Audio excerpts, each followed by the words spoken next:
Kalau kita nggak masalah gitu loh. Takutnya radionya yang bermasalah. Sedikit malu mengakui kita. Oke.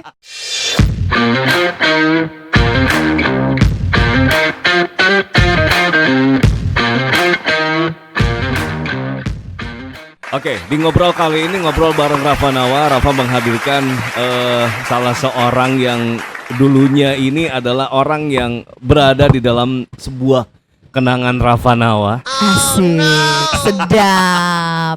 Kira-kira itu kenangan indah atau kenangan yang menyeramkan? Yang pasti kenangan indah gitu.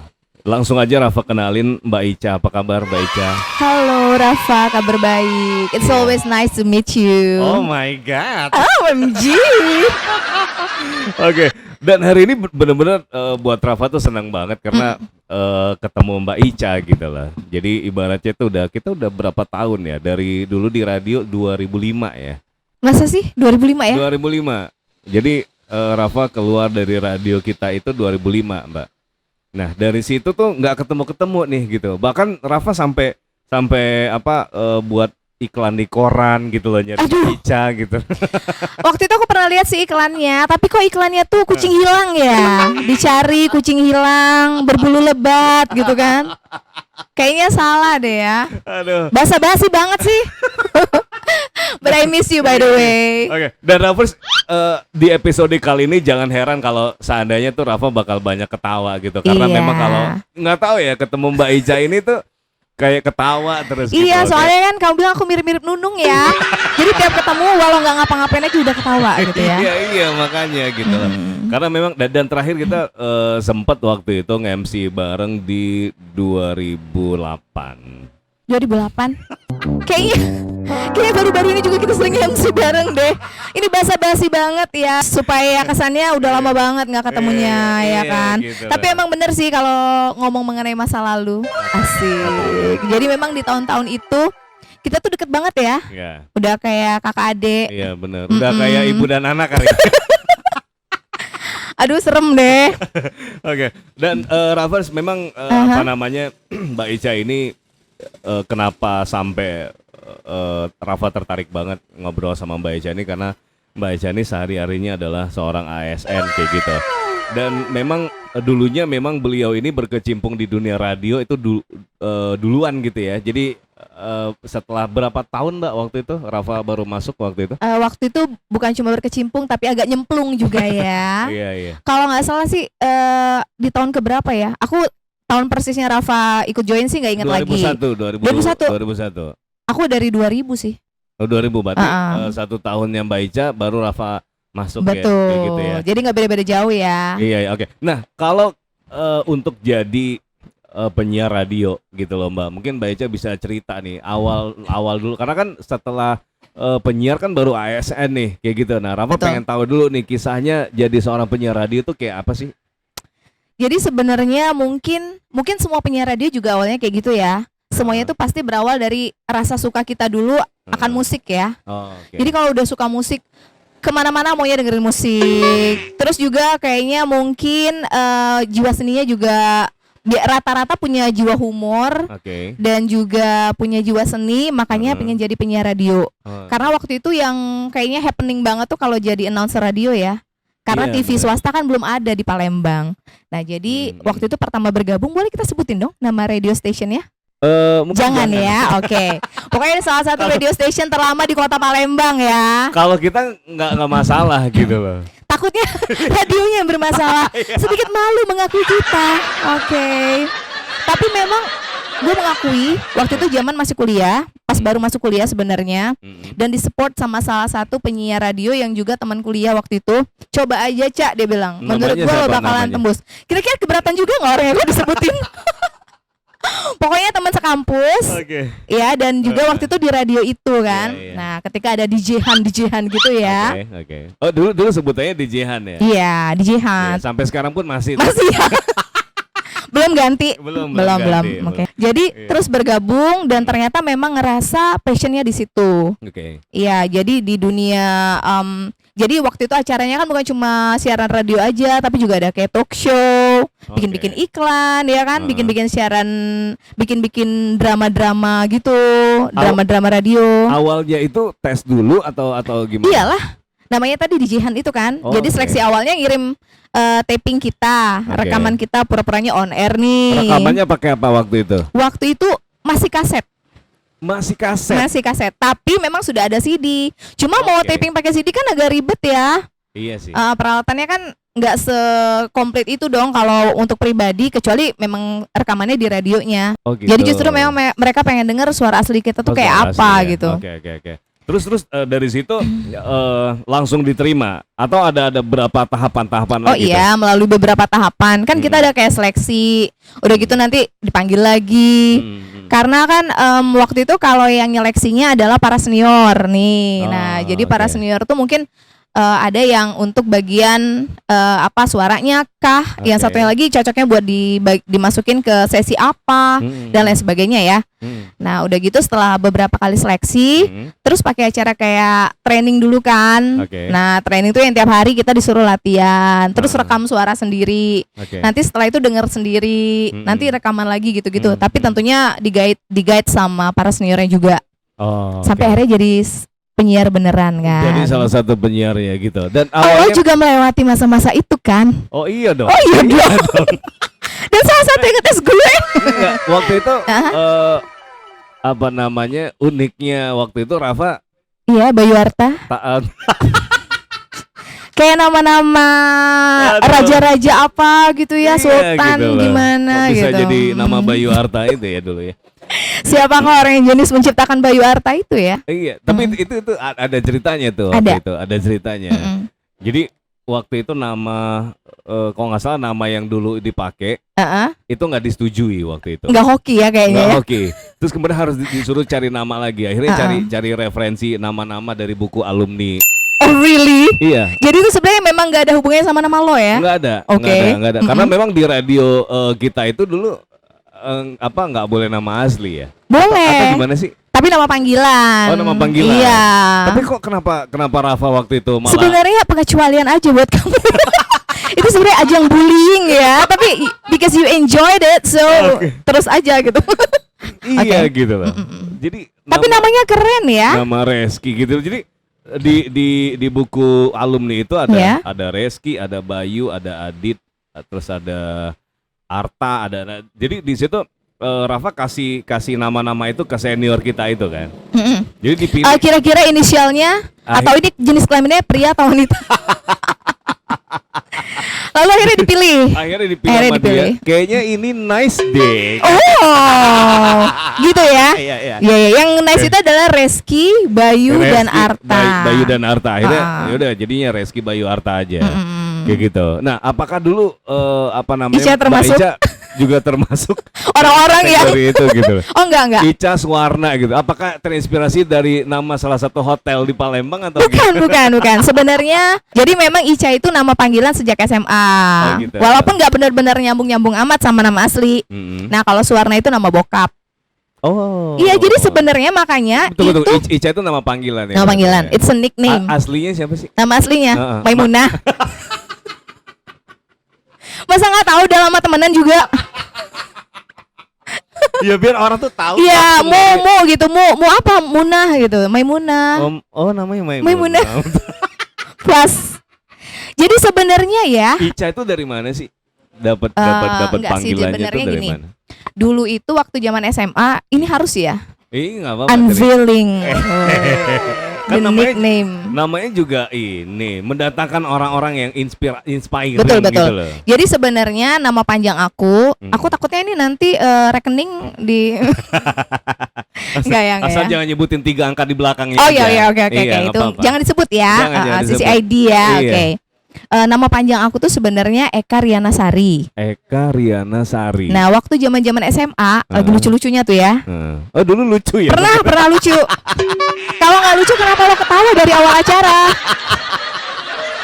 Jadi dulu kan kalau kenal-kenalan sama cowok gitu ya, sama cowok dong kenalannya. Terus suka namanya kan kadang-kadang disamar-samarin.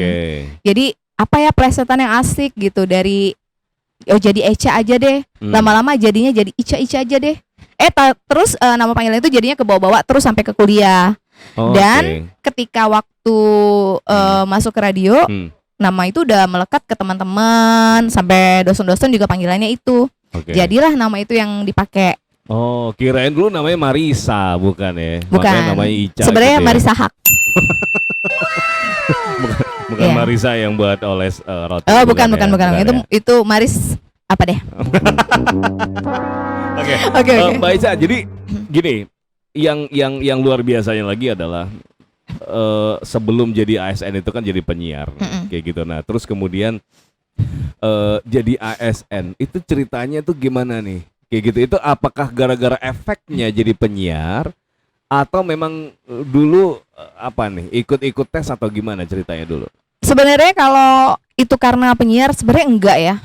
Tapi sebelum itu boleh nggak cerita sedikit? Apa tuh?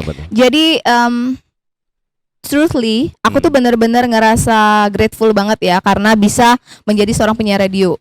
Karena rasanya semuanya tuh berawal dari sana. Jadi kan memang setiap orang tuh kan pasti punya bakat masing-masing. Nah, kalau aku pribadi memang ngerasanya di bidang seni. Jadi memang dari yang kayak kecil suka nyanyi gitu-gitu ya. Suka jadi suruh bawa acara. Nah, terus ternyata setelah jadi penyiar itu lebih kegali lagi. Dan di situ tuh kita jadi belajar lebih tahu tentang musik tentunya. Terus bisa jadi host.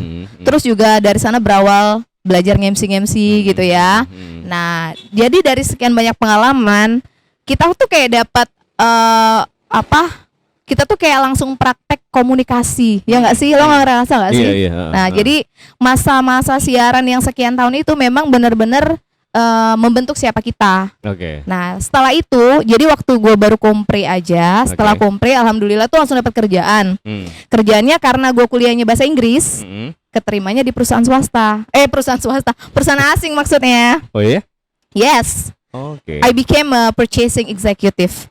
Jadi bagian penjualan. Sebenarnya nggak nyambung kan sama backgroundnya. Backgroundnya kan FK bahasa Inggris.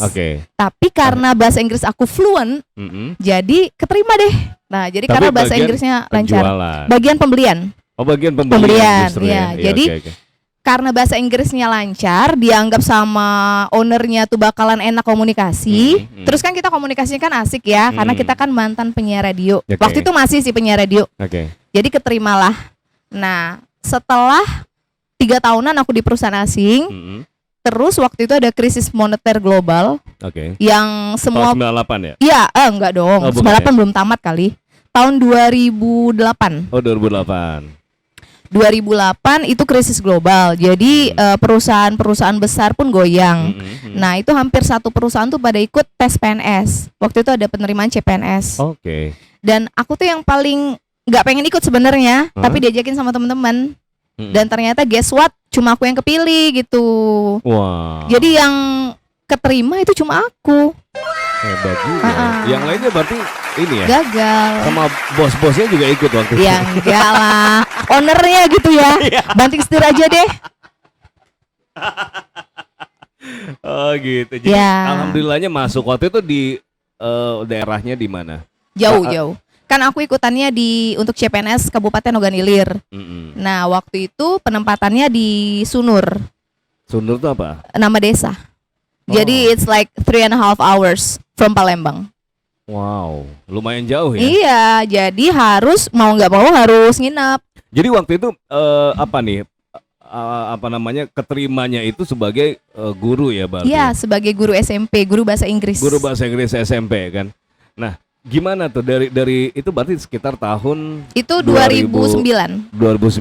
Dari 2009 sampai dengan sekarang itu berarti masih PNS dong berarti, ya kan? Sekarang apa nih? Kecuali dipecat ya kayaknya. Doa banget masih PNS gitu. Ngedoain ini. Jangan kaget ya guys ya. Memang kita kalau ketemu kayak gini saling membuli satu sama lain, itu merupakan suatu kenikmatan batin. Berarti sekarang apa nih kalau boleh tahu golongannya Mbak Ica apa nih? Aku golongan putih sih sebenarnya. Netral ya. Kan kalau ASN itu kan ada berapa D itu kan? Golongan 3C. 3C itu berarti apa? Yang di sininya apa? Ada 3 balok. Oh 3 balok tuh Cukup buat ngebukin lo. Buat ngegebukin Rafa Nawa sih cukup ya. Nggak perlu 3 balok kali satu Satu balok balok aja juga roboh udah, gue. iya. Oke, Mbak Ica ini kan uniknya adalah Iya. sekarang ini Mbak Ica ini ASN tapi masih bisa nge-MC gitu loh. Nah itu ceritanya gimana? Sebenarnya itu biasa aja ya. Kalau misalnya aku ASN tapi masih bisa jadi tukang pukul, itu baru agak aneh. I mean it's something positive ya kan.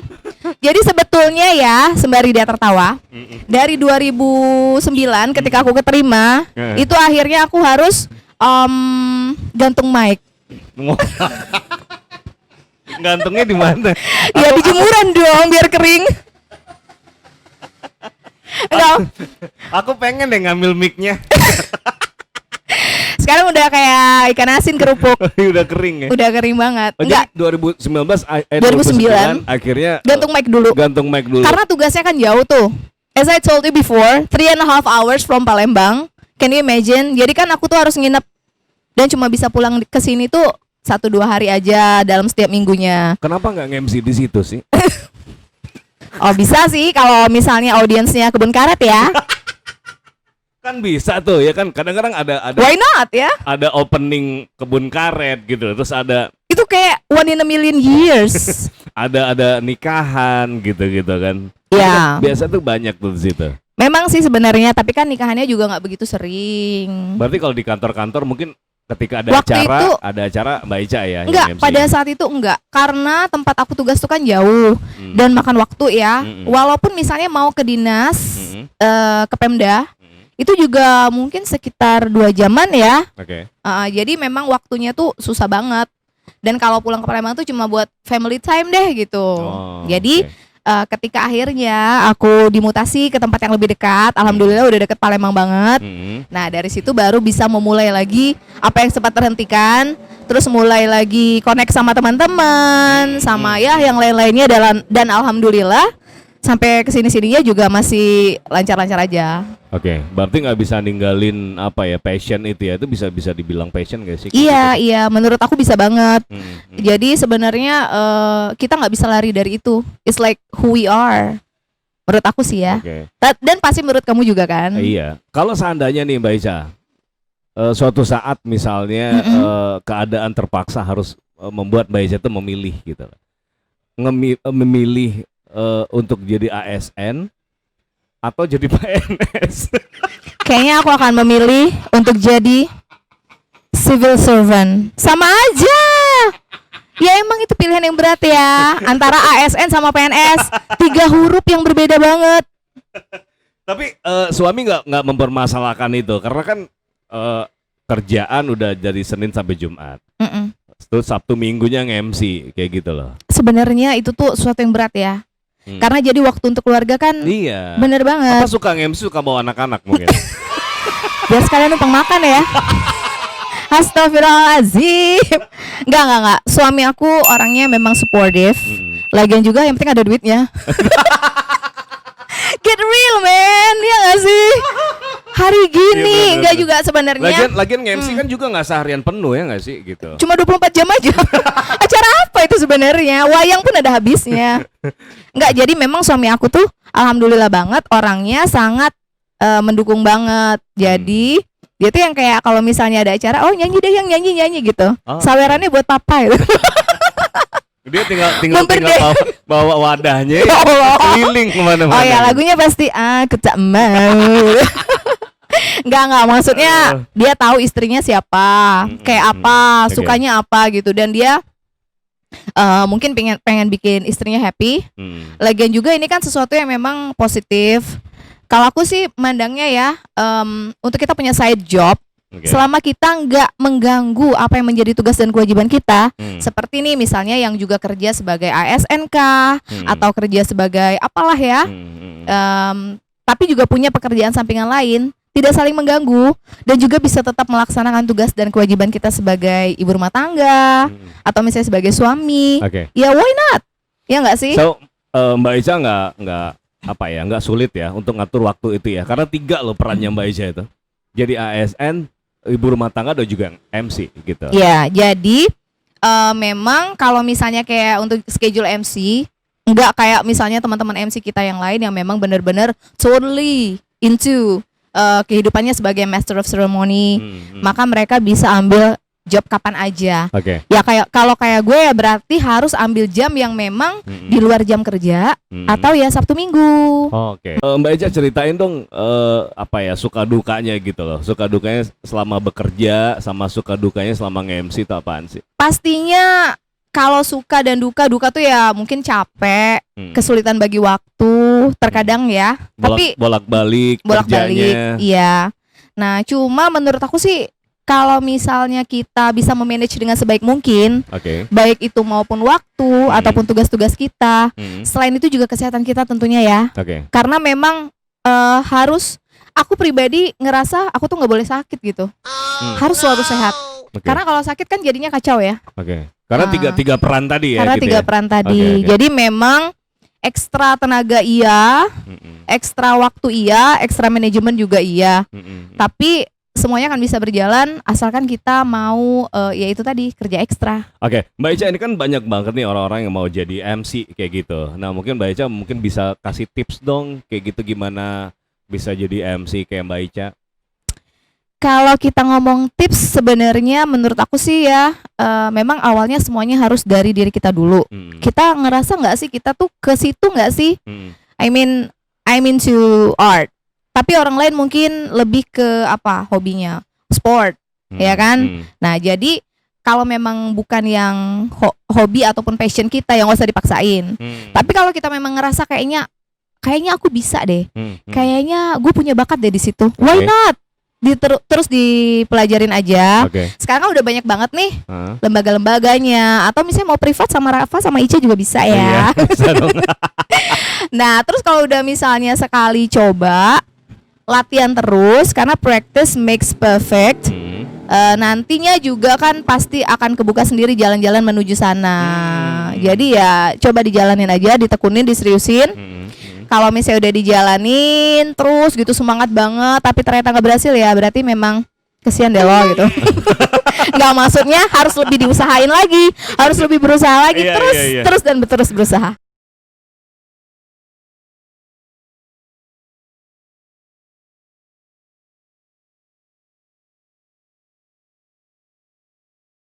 Karena yang Rafa lihat adalah kalau untuk yang kondisi seperti Mbak Eca sekarang ini adalah sudah mendekati 90% ke atas tuh menuju kesuksesan. Amin gitu. Amin ya rabbal alamin. Ya, jadi mudah-mudahan semuanya lancar gitu Mbak, kerjaan ASN, AMC dan semuanya juga lancar lah buat Mbak Eca gitu ya. Dan juga salam juga buat suami sama anak juga. Iya. Gitu. Makasih Mbak Eca hari ini di podcast ngobrol luar biasa. Jadinya Rafa jadi kayak flashback gitu lah. Waktu inget-inget zaman kita waktu nonton Afi ya, nonton film Afi di bioskop, inget nggak? Iya, nonton Afi, ampun. Oke, thank you Mbak Eca. Ya.